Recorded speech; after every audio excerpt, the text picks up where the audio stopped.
क्या तैयारी है आपकी चुनाव को लेकर के, इसके बारे में हमारे दर्शकों को बताइए। लड़ाई किसी को भी लड़ना होगा तो मुझसे ही लड़ना होगा। वैसी परिस्थिति में अगर आप महनार जाते हैं तो क्या कितना असरदार साबित हो सकता है, क्या समीकरण बदलेगा वहां पर? ऐसी क्या दूरियां हो गई कि आप चिराग पासवान से इतने दूर होते चले गए? है कि आप चुनाव हारे नहीं थे, हम और नीतीश जी मिलकर हराए थे। राजपूत तो भूमिहार को नहीं देंगे। तो नहीं, नरेंद्र सिंह रामा सिंह तो हरा नहीं पाया, आप हरा दीजिएगा। बिहार में सबसे ज्यादा हावी कौन रहेगा, महागठबंधन या एनडीए? टिकट ज्यादा इंपोर्टेंस थोड़ी है, पार्टी के लिए जीत ज्यादा इंपोर्टेंस है। 5 में से 5 सीटें जीत करके चिराग पासवान ने सबके विरोधियों के ऊपर ताला लगा दिया। जब पार्लियामेंट में बहुत अपराधी जीत के चले जाते हैं, तो पप्पू यादव से ज्यादा कोई यात्रा बिहार में नहीं कर रहा है। ईडी और सीबीआई पहुंचने का मतलब है कि आप डिप्टी सीएम, सांसद या मिनिस्टर तो बन ही जाएंगे। तो क्या आप नहीं चाहते कि आपके यहाँ ईडी और सीबीआई का छापा पड़े? कुमार के प्रगति यात्रा फेल है। उनके जो जदयू के लोग उनको कुछ इलाज करावे, उसके बाद उनको प्रगति यात्रा में ले जाए। अरबों रुपए का प्रोजेक्ट है, कई तरीके के ऐसे प्रोजेक्ट थे, उसके बावजूद आप लोग संतुष्ट नहीं हो पाते, हमेशा नीतीश कुमार पे आरोप लगाते हैं। ये कितना जायज? राम सूरत राय के यहाँ 2000 पेटी शराब का निकल रहा है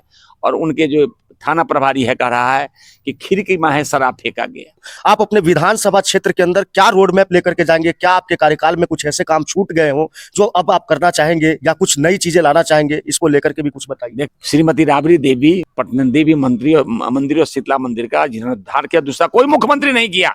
भारतीय जनता पार्टी में सुशील मोदी का युग खत्म हुआ, गुंडा का युग आ गया। गुंडा के मर्जी से कैंडिडेट हुआ, कैंडिडेट देखिए। लेकिन तेजस्वी यादव बिहार का लीडर है। जैसे चिराग जी व्यापारी है, प्रशांत किशोर भी व्यापारी है। जोन पार्टी टिकट दे देगा उस पार्टी से चुनाव लड़ूंगा, नहीं देगा तो निर्दलीय ताल ठोक।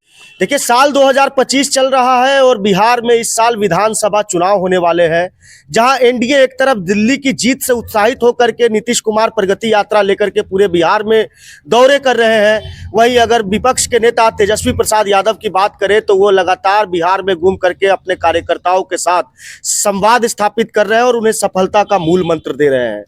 लगभग सारे प्रत्याशी भी अपने अपने क्षेत्र में सक्रिय हो चुके हैं और वह अपनी राजनीतिक भूमि तलाशते हुए अपने अपने क्षेत्र के अंदर जनता से सामंजस्य स्थापित कर रहे हैं और चुनाव लड़ने की तैयारी कर रहे हैं। ऐसे में हमारे साथ में बात करने के लिए मौजूद है महनार विधानसभा से 3 बार विधायक रहे अच्युतानंद सिंह। सर, चुनावी साल चल रहा है, क्या तैयारी है आपकी चुनाव को लेकर के, इसके बारे में हमारे दर्शकों को बताइए। चुनाव की तैयारी हमारा प्रत्येक बूथ पर 25-25 का वर्कर तैयार है और बूथ कमेटी वगैरह बन गया है। जनसंघ अब स्वास्थ्य कारण से कुछ इनएक्टिव है। जैसे बूथ कमेटी तैयार हो गया आएगा, प्रत्येक पंचायत में जनसंवाद के माध्यम से लोगों से मिलेंगे और चुनाव में लड़ाई किसी को भी लड़ना होगा तो मुझसे ही लड़ना होगा। वहां पर राजनीतिक दिग्गजों की भरमार है। ऐसी परिस्थिति में अगर आप महनार जाते हैं तो क्या कितना असरदार साबित हो सकता है, क्या समीकरण बदलेगा वहां पर? देखिए, महनार हम जाएंगे तो किसी को भी लड़ना होगा, हमसे ही लड़ना होगा। और रामा सिंह और उमेश कुशवाहा में दोनों में से कोई एक ही लड़ेगा। एनडीए में दोनों हैं तो दोनों में से कोई एक ही लड़ेगा, तो लड़ाई हमको और एनडीए का होगा। काफी लंबा समय आपने भारतीय जनता पार्टी के साथ गुजारा, फिर उसके बाद में आप रामविलास पासवान के साथ चले गए, फिर वापस बीजेपी में, फिर चिराग पासवान के साथ भी आप कुछ दिनों तक नजर आए थे। ऐसी क्या दूरियां हो गई कि आप चिराग पासवान से इतने दूर होते चले गए? देखिए, भारतीय जनता पार्टी में मैं 95 में चुनाव लड़ा था तो हमको 44,000 वोट आया था। नित्यानंद जी चुनाव लड़े थे हाजीपुर से तो उनको 14,000 वोट आया था। मेरा टिकट कट गया तो मैं निर्दलीय लड़ाई हम ही और उपेंद्र कुशवाहा में हुआ। उसके बाद रामविलास जी कार्यक्रम में आए तो हमसे बातचीत किए, कहे कि आप चुनाव हारे नहीं थे, हम और नीतीश जी मिलकर हराए थे, आप हमारी पार्टी में आइए, हर हाल में जीतिएगा। तो सारे साथी कहा चलिए लोजपा में चलिए। तो लोजपा में गए तो दोनों बार चुनाव जीते। उसके बाद जंदाहा विधानसभा विलोपित हो गया तो रामविलास जी ने कहा कि भाई लालगंज से आप लड़िए। लालगंज से मैं तैयारी कर रहा था, उसी बीच मोल भाव होने लगा। उस मोल भाव में हम सकने वाले नहीं थे, इसलिए बिहार के मुख्यमंत्री श्री नीतीश कुमार जी ने फोन किया 2010 में कि भाई आप आ जाइए हमारे आदि में गठबंधन में। हम कहा तो आप दीजिए टिकट। तो कहा कि हम टिकट लेंगे तो कुशवाहा जाति को देंगे, राजपूत तो भूमिहार को नहीं देंगे। सो आप सुशील बीजेपी से बात की, सुशील मोदी से। सुशील जी का फोन आया, भाजपा में मिल गया, उससे महनार चुनाव में जीत गया। चिराग पासवान के साथ आप जुड़े, चिराग पासवान के साथ आप जब जुड़े थे तब मैं यहाँ पे मौजूद था। उस समय लोग आपके समर्थक नारा लगा रहे थे कि वैशाली का सांसद कैसा हो, अच्युतानंद सिंह जैसा हो। टिकट आप मांग रहे थे, चिराग पासवान ने आपको टिकट नहीं दिया। उसके बाद में ये कारण समझा जा सकता है कि टिकट नहीं मिलने के कारण दूरियां बढ़ गई। नहीं, चिराग पासवान जी ने हमको ये आश्वासन दिया था कि आप जो है बिहार आदि में वैशाली का पॉलिटिक्स छोड़िए और आप मुजफ्फरपुर जाइए, वैशाली लोकसभा की तैयारी करिए। लेकिन उन्होंने एक चुनाव में टिकट देने के बजाय हम पर आरोप लगाया कि आपने अपने साथियों से मीटिंग करा के और हम पर दबाव डलवा रहे हैं कि यदि एनडीए का कैंडिडेट अच्युता जी को टिकट नहीं देगा तो हम एनडीए का विरोध करेंगे। हम कहा कि भाई उसमें लोजपा का कोई कार्यकर्ता नहीं था, हम तो दिल्ली थे आपके। आप भी जिस दिन आए हैं दिल्ली से उस दिन मैं भी लौट के आया हूँ। आप फ्लाइट से आए, हम ट्रेन से आए हैं। तो नहीं, नरेंद्र सिंह और रामा सिंह तो हरा नहीं पाया, आप हरा दीजिएगा हमको। तो हमको हंट किया कि हम तो उस कुल का है जो मान सहित विष खाई के शंभु है, जगदीश बिना मान अमृत भगो राहु कटाओ शीश। जहाँ मान सम्मान ही नहीं है वहां रहने से क्या फायदा है।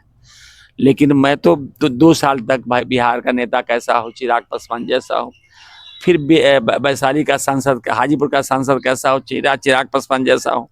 मैंने 2 साल तक जो नारा लगाया, फिर चुनाव क्षेत्र में जाके उसके उल्टा बोलते तो लोग एब्यूज करता कि टिकट नहीं मिला, चमचागिरी कर रहे थे, टिकट नहीं मिला था गाली देने लगे। तो मैं चुपचाप अपना घर में बैठ गया। मैंने न समर्थन किया न खिलाफ किया। अभी जिस तरीके से बिहार की पॉलिटिक्स आगे जा रही है, उस हिसाब से क्या लगता है बिहार में सबसे ज्यादा हावी कौन रहेगा, महागठबंधन या एनडीए? ये तो समय बताएगा। हम जो सचार नहीं है, यदि महागठबंधन सही से टिकट बांटेगा, माने जमीनी कार्यकर्ता को, जो जमीन से जुड़ा हुआ कार्यकर्ता को, तो महागठबंधन आगे रहेगा। लेकिन महागठबंधन यदि टिकट बेचेगा और चोर उचक्का क्रिमिनल को खाली टिकट देगा तो भगवान मालिक है। आपकी भूमिका, पत्रकार की भूमिका नारद की भूमिका है। और नारद इस देवता का और संवाद उस राक्षस के पास, उस राक्षस का संवाद उस देवता के पास करते थे।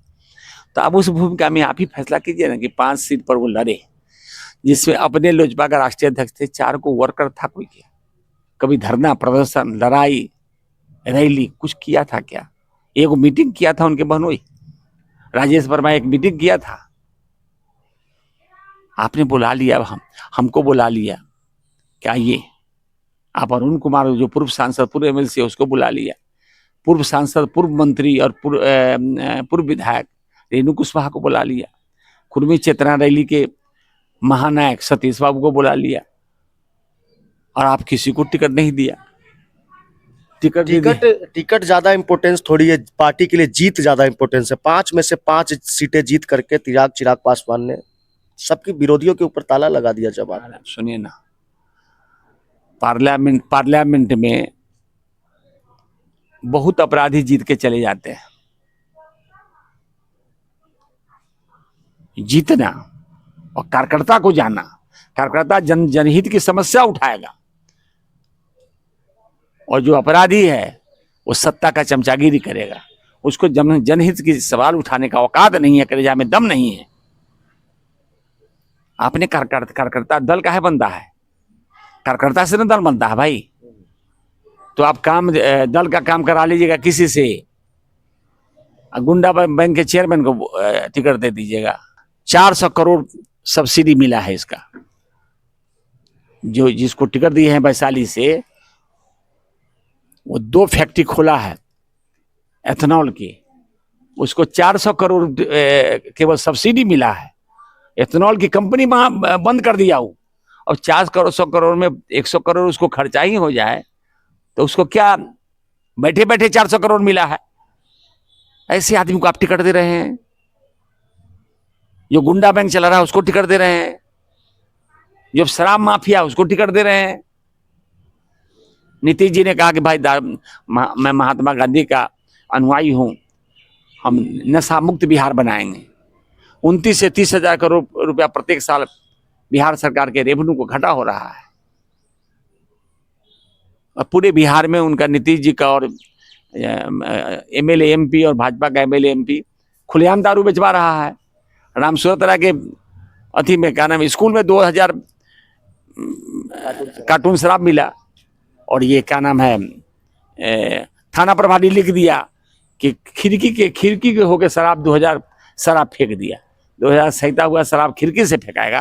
अरे सिस्टम राजनीति का बन गया है भारतीय जनता पार्टी के नेतृत्व में कि दलाल भी राजनेता बन जाता है। के कथानुसार ईडी और सीबीआई पहुंचने का मतलब है कि आप डिप्टी सीएम, सांसद या मिनिस्टर तो बन ही जाएंगे, तो क्या आप नहीं चाहते कि आपके यहाँ ईडी और सीबीआई का छापा पड़े? अरे जब हम बच्चा थे तो इंदिरा गांधी जैसा मजबूत शासन को के खिलाफ इनकलाब जिंदाबाद करके 17 महीना जेल में रहे थे, जब मैट्रिक पास किए थे। तो अब ईडी या सीबीआई से क्या तो यहाँ रखेगा या उठा के जेल में बंद कर देगा। लेकिन देश हित के लिए काम करेंगे, देश हित के लिए करेंगे काम, उसका लेंगे वाजिब दाम। तो जनता के हित में मैं काम किया हूँ, तो जनता से वाजिब दाम मांगने के लिए मैं पहुंचूंगा। नीतीश कुमार के प्रगति यात्रा फेल है। कहीं जा रहे हैं तो कोई उनको काला झंडा दिखा रहा है, कोई हाय हाय कह रहा है, कोई मुर्दाबाद कह रहा है, और वो 2 लाइन बोलते नहीं है। नीतीश जी को अभी सहानुभूति की जरूरत है और इलाज का जरूरत है। वो बीमार है, उनके जो जदयू के लोग उनको कुछ इलाज करावे, उसके बाद उनको प्रगति यात्रा में ले जाए। प्रगति क्या हुआ? 1990 में 47 को चीनी मिल बिहार में बंद हो गया और आज तक वो चीनी मिल नहीं खुला। जब एपीजे अब्दुल कलाम बिहार विधानसभा में आए थे तो कहा बिहार का विकास एग्रो बेस्ड इंडस्ट्रीज से होगा। एग्रो बेस्ड इंडस्ट्रीज से तो आप कोल्ड स्टोरेज खुलवाइए, आप मत्स्य पालन का केंद्र खुलवाइए। बिहार सरकार और भारत सरकार उत्तर बिहार को लूट का अड्डा नहीं मानता, तो आज बिहार हिंदुस्तान को बिजली देता, बिहार हिंदुस्तान को मछली देता, बिहार हिंदुस्तान को मखाना देता, और आज बिहार आत्मनिर्भर होता। लेकिन तो केवल वो राजनेता और क्या नाम है सरकारी पदाधिकारी का लूट का केंद्र हुआ। जो इंफ्रास्ट्रक्चर बनता है बाढ़ की विभीष का, उसको बहा के लेके चला जाता है। सर, आप ही के विधानसभा के सटे हुए बहसी में 4 लेन जो रोड निकल रही है, उस पे इंडस्ट्रियल पार्क लगाने की बात कही है। अरबों रुपए का प्रोजेक्ट है। उसके अलावा प्रगति यात्रा में जब नीतीश कुमार, तो उन्होंने हाजीपुर शहर के जलजमाव से निकलने के लिए लगभग 150 करोड़ रुपए दिए। उसके अलावा वाया नदी की उड़ाही के लिए, बरैला चौर के अतिक्रमण मुक्त करने के लिए, उसे अभ्यारण्य बनाने के लिए, और कई तरीके के ऐसे प्रोजेक्ट थे। उसके बावजूद आप लोग संतुष्ट नहीं हो पाते, हमेशा नीतीश कुमार पे आरोप लगाते हैं। ये कितना जायज है? देखिए, बरैला चौर को अभयारण्य बनाने के लिए नीतीश जी 2005 से घोषणा कर रहे हैं। पक्षी विहार, अभयारण्य और जुब्बा सहनी पार्क, ये सब बनाने का, लेकिन अभी 2025 है, 20 साल में तो कुछ नहीं मिला। और हाजीपुर के विकास के लिए तो मैं सुन रहा हूं कि परसों से पैसा मिल रहा है, पैसा का बंदरबाट हो रहा है। हाजीपुर बारूद के ढेर पर खड़ा है, किसकी हत्या कब हो जाएगा और हत्यारा पकड़ा नहीं जाएगा। सर, महनार सहित पूरे वैशाली की जनता आपको देख रही है, बिहार की पूरी जनता देख रही है आपको। आप अपने विधानसभा क्षेत्र के अंदर क्या रोड मैप लेकर के जाएंगे? क्या आपके कार्यकाल में कुछ ऐसे काम छूट गए हों जो अब आप करना चाहेंगे, या कुछ नई चीजें लाना चाहेंगे? इसको लेकर के भी कुछ बताइए। देखिए, हमारे बिहार विधानसभा, जब हम महनार से एमएलए नहीं थे तो हमारे यहाँ एक भी सड़क नहीं था। 36 साल से बिजली नहीं आ रहा था। एक भी स्कूल पर, प्राथमिक विद्यालय, मध्य विद्यालय और उच्च विद्यालय में किसी पर छप्पर नहीं था। मैं जब एमएलए हुआ तो 13 विद्यालय को +2 करवाया और उसको बिल्डिंग बनवाया। फिर 13 मिडिल स्कूल को, 11 मिडिल स्कूल को हाई स्कूल में, दर्जनों जो है प्राथमिक विद्यालय सरकार से खुलवाया। फिर जो बाया नदी में, बरबट्टा बाया नदी में जन्ना कर्पूरी ठाकुर से लेकर रामविलास पासवान तक 13-12 शिलान्यास कर दिए, नहीं बना, पुल नहीं बना।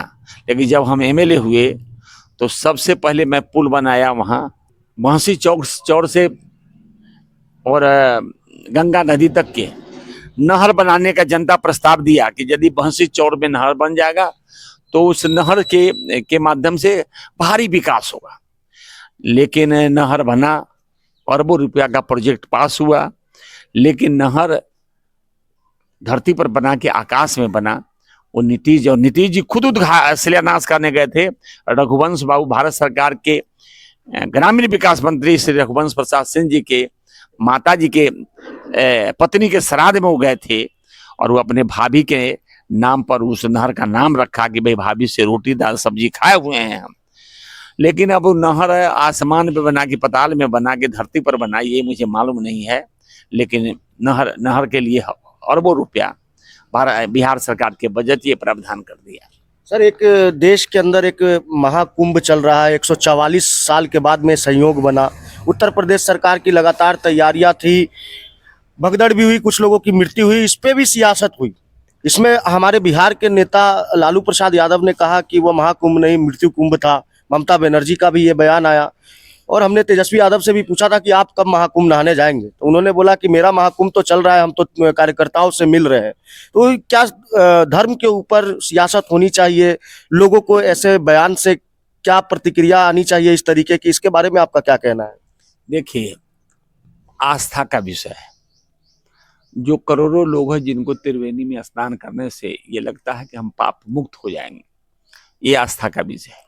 और जो दुर्घटना हुआ वो दुर्घटना सरकारी पदाधिकारी की विफलता का देन है कि भाई आप वीआईपी के लिए जब मंदिर में, मस्जिद में, गिरजाघर में, गुरुद्वारा में आप जा रहे हैं तो वहां कोई वीआईपी नहीं है। परमपिता परमेश्वर के नजर में सब उसके पुत्र हैं, तो वीआईपी दर्शन का प्रावधान नहीं होना चाहिए। लेकिन आस्था के विषय में ज्यादा नहीं बोलना है। और लालू जी जो बोल रहे हैं, लालू जी जिस समय भाषण दे रहे थे कि पंडितों का पोथी पतरा जलाया जाए छीन के, वो पोथी पतरा नफरत फैलाता है, उस समय इसी हरिहरनाथ मंदिर में 151 पंडित ओम ह्रीं बगलामुखी शब्दुष्टानंग वाचंग मुखंग पदंग स्तंभ जीवांग कीले कीले बुद्धिंग विनाशय ना विनाशय ह्रीं ओम स्वाहा का अनवरत पाठ 151 पंडित उनके परिवार के कल्याण के लिए किया। श्रीमती राबड़ी देवी पटन देवी मंदिर और शीतला मंदिर का जीर्णोद्धार किया, दूसरा कोई मुख्यमंत्री नहीं किया। राबड़ी देवी की जीर्णोद्धार, इसका परिणाम हुआ कि राबड़ी देवी बिहार का मुख्यमंत्री बन गए। से बात करते हुए कहा कि मेरा चुनाव लड़ना तय है, दल तय नहीं है, लेकिन महनार विधानसभा से आपका चुनाव लड़ना तय है।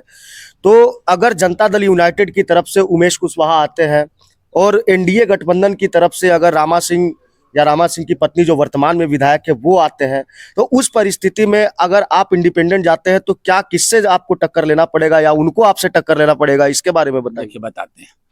एनडीए गठबंधन रामा सिंह और उमेश कुशवाहा दोनों नहीं लड़ेंगे। एनडीए गठबंधन से यदि रामा सिंह को मिलेगा तो उमेश कुशवाहा नहीं लड़ेगा, यदि उमेश कुशवाहा को मिलेगा तो रामा सिंह नहीं लड़ेंगे। तो लड़ाई हम ही से उन दोनों का होगा। महागठबंधन के भी उम्मीदवार आएंगे सर, उसके अंदर कांग्रेस का आ सकता है या फिर तेजस्वी यादव का कोई हो सकता है?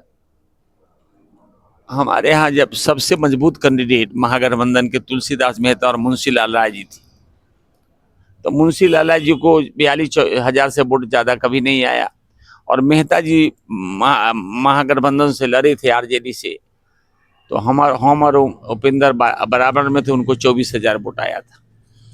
तो महागठबंधन यदि कैंडिडेट चुन के नहीं देगा तो हमारे यहाँ महागठबंधन लड़ाई में नहीं है। कुल मिला के कहा जाए कि पूरी तैयारी है? हाँ, पूरी तैयारी, चुनाव की पूरी तैयारी है। हम इसके पहले भी 20 में भी चुनाव हम धोखा से छूट गया था, भारतीय जनता पार्टी के लोगों ने धोखा दिया, इस कारण नहीं लास्ट तक कहा कि आपको चुनाव लड़ाएंगे और उस पर भारतीय जनता पार्टी में सुशील मोदी का युग खत्म हुआ, गुंडा का युग आ गया। गुंडा के मर्जी से कैंडिडेट हुआ। कैंडिडेट देखिए ना, कोई कार्यकर्ता है? भारतीय जनता पार्टी के 3 कैंडिडेट खड़ा हुआ, कोई भारतीय जनता पार्टी का कार्यकर्ता है? अभी 2 जिला अध्यक्ष बना है, वो दोनों जिला अध्यक्ष आरजेडी का अजय कुशवाहा थे, उनको भाजपा का मेंबर बना के जिला अध्यक्ष बना दिया गया। तो जो दिल्ली में किया है भारतीय जनता पार्टी, वो तो सब जगह कर रहा है यही काम। सर, इन सब चीजों से अलग चलते हैं। पिछले कुछ दशकों में देखा जाए तो लालू प्रसाद यादव, शरद यादव, रामविलास पासवान, नीतीश कुमार, इन नेताओं का एक युग चल रहा था, लेकिन अब पॉलिटिक्स बदल गई। अब तेजस्वी प्रसाद यादव है, चिराग पासवान है, प्रशांत किशोर है और भी अन्य नेता है जो अपनी राजनीतिक भूमि तलाश रहे हैं यहाँ पर। अगर प्रमुख रूप से बात करें तो तेजस्वी यादव, चिराग पासवान, प्रशांत किशोर, अगर इन तीनों की स्ट्रेटेजी की बात करें तो सबसे बढ़िया नेता इन तीनों में से कौन साबित हो सकता है और अभी साबित कर चुका है अपने आप को? बढ़िया और घटिया का फैसला करना जनता का काम है, हम नहीं फैसला कर। लेकिन तेजस्वी यादव बिहार का लीडर है, हमको उनसे विरोध रहे समर्थन रहे उससे नहीं, बिहार भर में उनके पार्टी का इंफ्रास्ट्रक्चर है, वो बिहार भर में कैंडिडेट खड़ा कर सकते हैं। लेकिन चिराग पासवान जी को तो 5 गो कैंडिडेट उनके पास कार्यकर्ता नहीं मिला, 5 वर्कर नहीं उनके पास मिला। और वो जो उनका जो 5 उम्मीदवार का जीत है वो नरेंद्र मोदी का जीत है, उनका जीत नहीं है। और प्रशांत किशोर नेता है, व्यापारी है, जैसे चिराग जी व्यापारी है, प्रशांत किशोर भी व्यापारी है। कहीं ना कहीं सर मन में ये रुझान हमारे इंटरव्यू के अंदर लग रहा है कि आपका झुकाव थोड़ा महागठबंधन की तरफ ज्यादा हो रहा है। कहीं ऐसा तो नहीं है कि कोई अंदर से सेटिंग वगैरह कर लिया? देखिए बताते हैं, पहले था क्या कि कुछ लोग बोलता था कि भाई भारतीय जनता पार्टी कमिटमेंट का पार्टी है, कार्यकर्ता का पार्टी, कार्यकर्ता आधारित पार्टी है। तो कार्यकर्ता आधारित अवधेश पटेल कहिया का वर्कर था, लखिंदर पासवान कहिया का वर्कर था, संजय सिंह कहिया का वर्कर था, अजय कुशवाहा कहिया का वर्कर था। तो कार्यकर्ता आधारित पार्टी है ये नहीं है। तो कोई कार्यकर्ता, आरजेडी भी, कांग्रेस भी कार्यकर्ता आधारित पार्टी नहीं है। तो सब पार्टी बराबर है। कमिटमेंट का एक पार्टी माले है, वो कार्यकर्ता आधारित है, उसके पास जो कैंडिडेट हो, लेकिन वर्करे को टिकट देगा, वो हारे चाहे जीते वर्कर को टिकट देगा। लेकिन ये सब तो हवा का रुख पहचान के टिकट देता है। तो इसलिए जोन पार्टी टिकट दे देगा उस पार्टी से चुनाव लड़ूंगा, नहीं देगा तो निर्दलीय ताल ठोकूंगा। तो आपने देखा कि एक अनुभवी नेता अपने पूरे अनुभव के साथ में अपने क्षेत्र में जाने की तैयारी कर रहे हैं। हालांकि खुले तौर पे ये स्वीकारने से बिल्कुल ये बच रहे हैं कि ये महागठबंधन की तरफ जाएंगे, लेकिन कहीं ना कहीं दिल में जो तेजस्वी प्रसाद यादव और लालू प्रसाद यादव की के लिए जो भावना सामने निकल के आ रही है, तो ये कहना बिल्कुल भी गलत नहीं होगा कि अच्युतानंद सिंह महागठबंधन की तरफ से महनार से उम्मीदवार हो सकते हैं। और अगर उम्मीदवार नहीं भी होते हैं और अगर ये क्षेत्र में जाते हैं तो कहीं ना कहीं महनार विधानसभा का समीकरण बदल सकता है। तो इसी प्रकार की खबरों के लिए बने रहे हमारे चैनल देशमत न्यूज पर। आप सभी लोगों का बहुत बहुत धन्यवाद।